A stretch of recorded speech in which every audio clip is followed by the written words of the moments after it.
नमस्कार बालमित्रांनो, कसे आहात? मजेत आहात ना? ज्ञानेश्वरी विद्या मंदिरामध्ये माझ्या सर्व लहान मोठ्या विद्यार्थी मित्र मैत्रिणी यांचं स्वागत आहे.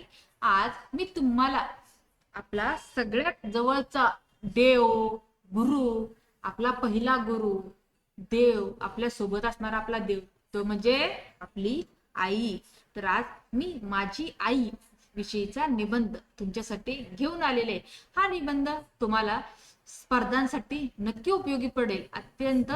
अतिशय सोप्या भाषेत आहे. तर हा निबंध तुम्ही तुमच्या वहीमध्ये लिहून घ्या.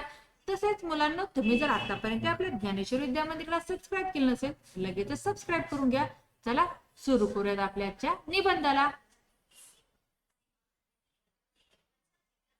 आ म्हणजे आत्मा, ई म्हणजे ईश्वर. आई या शब्दातच किती मोठे अर्थ दडले नाही, किती मोठा सामर्थ्य आहे या शब्दात. आई हा शब्द जितका छोटासा वाटतो, पण या शब्दात सर्वांचेच विश्व सामावलेले आहे. मा, मम्मा, मॉम असे कित्येक तरी शब्दांचा अर्थ मात्र तितका जिवलग नाही आणि प्रेमळ असतो. आई आणि मुलं यांच्यासारखं गोड नातं शोधूनही सापडणार नाही.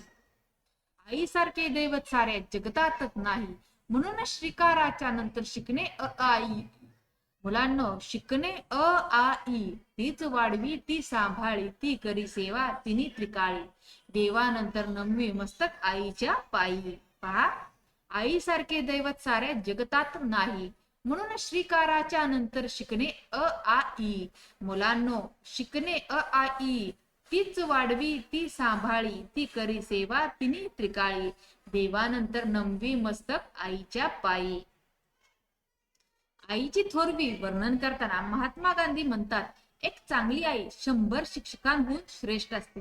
साने गुरुजी म्हणतात, आई मुलाला जे अंगाई गीत गाते, त्याला पाळण्यात हलवताना, मांडीवर निजवताना, कुशीत थोपटताना ज्या गोड गोड ओव्या म्हणते, त्या सार आयुर्वेद समावलेला असतो. महान व्यक्तींना घडवणारे अशा माता होत्या.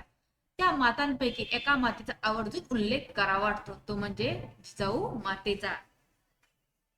हिंदवी स्वराज्याच्या स्थापनेबरोबर साऱ्या विश्वातील मातांवर, स्त्रियांवर होणाऱ्या अत्याचाराचा नाश करण्याचा आदर्श निर्माण करणाऱ्या छत्रपती शिवरायांना जिजाऊ मातेनेच सावरले ना. साने गुरुजींवर त्यांच्या आई खूप चांगले संस्कार केले. साने गुरुजी म्हणतात, अशी माझी आई होती, तिनेच मला घडवले, माझ्या हृदयात उदात्त विचार रुजवले, साऱ्या मानवजातीविषयीच्या प्रेमाचे, करुणेचे कधीही न आटणारा निर्झर निर्माण केला तिने माझ्या अंतःकरणात. आज मी जो आहे तो तिने मला जसा घडविले तसा. तुकाराम महाराजांनी आईची थोरवी गायली आहे. ते म्हणतात, जगातील इतर माणसे प्रेम करतील, वास्तव्य दाखवतील, जवळ करतील, पण त्यात त्यांचा स्वार्थ दडलेला असतो. दुसऱ्याचे हित होण्यात त्यांची भूमिका स्वतःचे हिताय बांधलेली असते, पण आईची भूमिका अशी नसते. आई प्रेमाचा अथांग सागर, मुलांच्या जीवनाला आकार देणारी वात्सल्य मूर्ती, कधी रागावणारी, मारणारी, खस्ता खाणारी, पण मुलांच्या भल्यासाठी अखंड झटणारी. आईचे प्रेम, तिने केलेले संस्कार, तिच्या शिकवणीचा 4 शब्द, या साऱ्याचा आपल्या जडणघडणीत किती मोठा वाटा असतो, हे ही शिदोरी जीवनाच्या सोबतीला असते. संघर्षाच्या सुख दुःखाच्या कसोटीत प्रसंगात मोलाची ठरते. आईला आई म्हणून हाक मारणे याहून दुसरी थोर हाक नाही. ईश्वराच्या प्रेमाची कल्पना आणून देणारी जर कोणी असेल तर ती म्हणजे माता होय. न मातु परम दैवतम, म्हणजे आईसारखे दुसरे दैवत नाही. आई कधी कधी रागावते, कधी कधी 4 फटाके मारते, पण ते मुलाच्या चांगल्यासाठी असते. ती ओरडते, मारते, पण नंतर ती त्यापेक्षा जास्ती लाड करते. मुलाचे अनेक अपराध आई आपल्या पोटात घालते. पुष्कळ वेळा मनुष्याचा मोठेपणा त्याच्या आई वडिलांवर अवलंबून असतो. पाळण्यात असतानाच आईच्या अंगाखांद्यावर खेळत असताना पुढील जीवनाच्या विकासाचे बी पेरले जात असते. आई देह देते, मनही देते, जन्माला घालणारी तीच आणि ज्ञान देणारी तीच. ज्याच्याजवळ आई आहे तो या जगातला सर्वात श्रीमंत व्यक्ती आहे. म्हणतात ना, स्वामी तिन्ही जगाचा, आई विना भिकारी. हे अगदी खरं आहे. तुम्ही या सर्व जगाचा मालक बनू शकता, पण तुमच्याजवळ आई नसेल तर तुम्ही सर्व काही असून सुद्धा भिकारी असल्यासारखं आहे. त्यासाठी आपण जिवंतपणी आपल्या आईची काळजी घेतली पाहिजे. तिच्या म्हातारपणी तिला आधार दिला पाहिजे. तिला काय हवं नको ते पाहिलं पाहिजे. आई माझा गुरु, आई माझा कल्पतरू. सौख्याचा सागरू आई माझी प्रीतीचे माहेर, अमृताची धार मांगल्याचे सार आई माझी. पहा, आई माझा गुरु, आई माझा कल्पतरू, सौख्याचा सागरू आई माझी प्रीतीचे माहेर, अमृताची धार मांगल्याचे सार आई माझी. आईची माय उबदार असते, तिच्या कुशीत आपल्याला हायसे वाटते, आपल्या स्वप्नांना जागवत ती रात्रभर जागी असते. आई फक्त श्री गणेशा किंवा अ आ इ ई शिकवत नाही, तर मुलाच्या आयुष्याचा श्री गणेश तीच करते. बोलायला शिकवते, चालायला शिकवते, लिहायला शिकवते, वागायला शिकवते. खरा म्हणजे तिने चांगले संस्कार करून ती जगण्याची एक दृष्टी मुलाला देते. वडिलांविषयी लिहिताना आभाळा एवढं कागद पुरत नाही, आणि आईविषयी लिहिताना समुद्र एवढी शाही. उक्ती एकदम खरी आहे. आई वडिलांची थोरवी खूप अगाध आहे, शब्दात मांडता येणार नाहीत आणि कधीही त्याची परतफेड करता येणार नाही.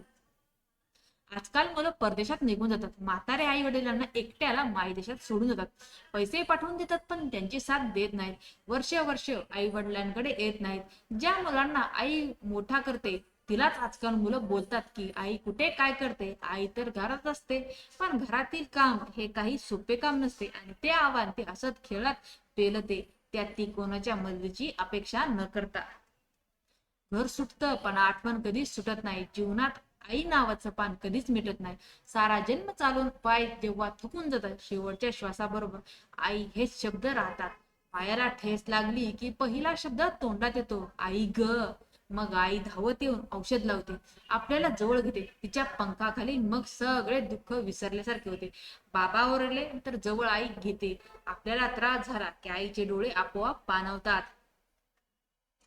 आपल्या आईचे उपकार जर आपल्याला फेडायचे असतील तर तिच्या कष्टाची चीज करणे आपले कर्तव्य आहे, हे जाणले पाहिजे. तिच्यासाठी आपले आयुष्य दिले पाहिजे, कारण आपल्या जीवनात कोणीही आले तरी आईची जागा तिलाच द्यावी. तिचा अपमान करू नये. काही चुकलं तर लगेच माफी मागावी. तिच्याशी अबोला धरू नये, कारण तिचा आहे जिच्यामुळे तुम्ही जग बघत आहात. आई तुम्हाला इतरांपेक्षा 9 महिने जास्ती ओळखत असते, हे तुम्ही ज्ञानात राहू द्या. आपण आपल्या आईसाठी एवढं तरी नक्कीच करू शकतो.